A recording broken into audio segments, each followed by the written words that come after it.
what happens when you put 20 entrepreneurs, remote workers, and digital nomads under one, well, actually, 2 roofs? Is it better than staying in an Airbnb? And can you actually be productive and get work done? Or is it more like a college party vibe? There's one little detail which I think everyone living here can agree on has been the key to making it a great place to stay. For the past month, I've been living here in Mexico City at Outsite in the coolest neighborhood in the city, in my opinion, Roma Sur. So come this way. Let me give you a tour of the room before I show you everything else, including the price. As you can see over here, we got this garden room. There's 2 of them here on site. There are 2 different buildings, the 2 roofs, so you can either be located in A or B. This is B, and we have this like cute outdoor area. One thing about Mexico City is you will see it's filled with greenery everywhere you go. Come on in. And then over here, this is a studio. There is one that's a bit larger. So in Outsite, the cool thing is that you have all kinds of rooms. Sometimes it's smaller rooms, other times it's bigger rooms or full apartments. It all varies depending on the location that you pick. But here in Mexico City, this one was the studio size. So we do have a bed, super comfy.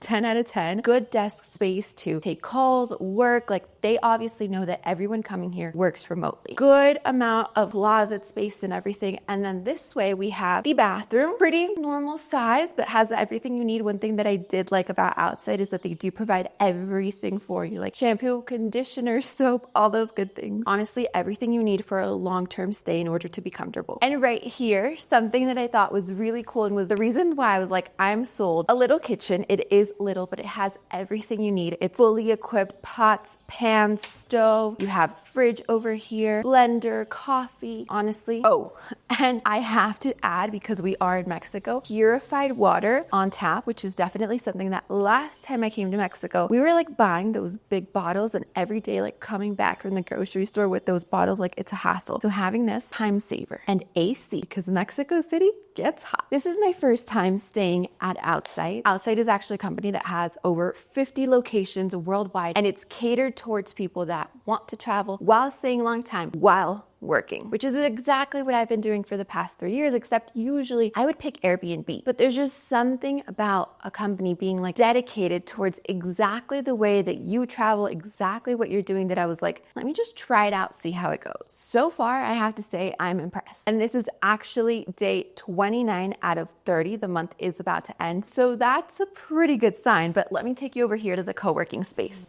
So you do have this more quiet working space where it's like focus work, don't disturb me. And then the whole outside part is open co-working space. You can just chill around, and that's where everyone will be during the day. Pros to an Airbnb is that obviously you always are going to have your own space. This living room would be your own. A big kitchen would be your own. Workspace, like you can be working from anywhere. You can work from anywhere here, but obviously it's shared. Like you're going to find other people. But that leads us to the big con. You don't meet people. I've lived in more than 20 countries, stayed in the most insane Airbnbs. Like, it's been wonderful, but it does get lonely. Now, when it comes to co-livings, which are nothing like the college party vibe, in my opinion, at least the ones that I've experienced so far. I've stayed in this one. I also stayed in one in Medellin, which was super stunning. I have a full tour over here. Everyone knows that they're here to work. Like, we all work full time. So you know that during work hours, everyone's going to be like fully concentrated. And then people want to go out, explore the city. So it's a cool environment because everyone is on the same page. It's also nothing like a hotel because usually in co-livings, you have to stay long-term. So you don't get those check-ins in and out daily. So pros of co-living, you obviously have a community. You have a lot of good workspace because it's what it's made for. A good amount of activities and events always going on. And now specifically at this Outsite location, I don't think it applies to all the locations, but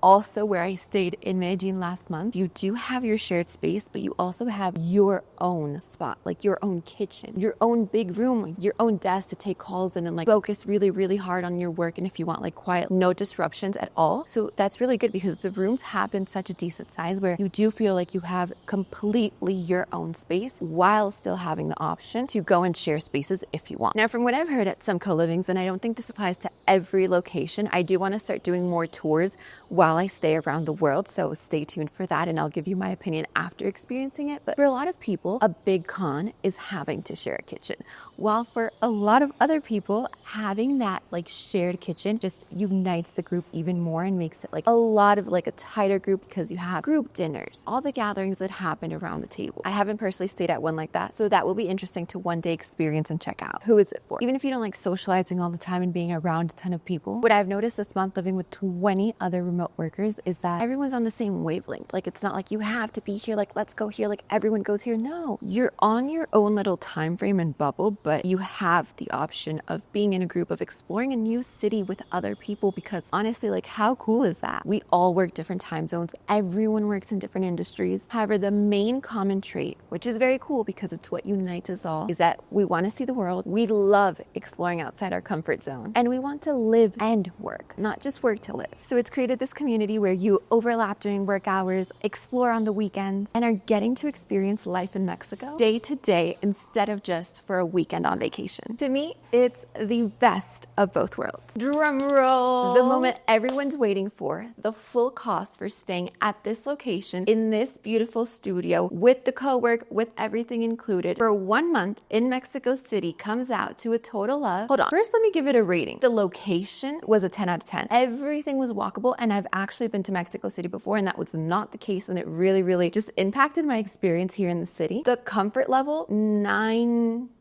out of 10. Amenities, I'd say 8 out of 10. I wish it had a bit more like a gym or a pool because it is super hot here, making the overall a 9 out of 10 experience. For a total of 1,796 with 58 plus 149 for the Outsite membership fee, because you do get like special discounts for being a member. So I did sign up for that, which is for the full year. Would you come stay here? I know I would definitely come back. I am planning to tour more co-livings from Europe to Asia and compare them head to head. So if you have any recommendations on where to go next, let me know in the comments.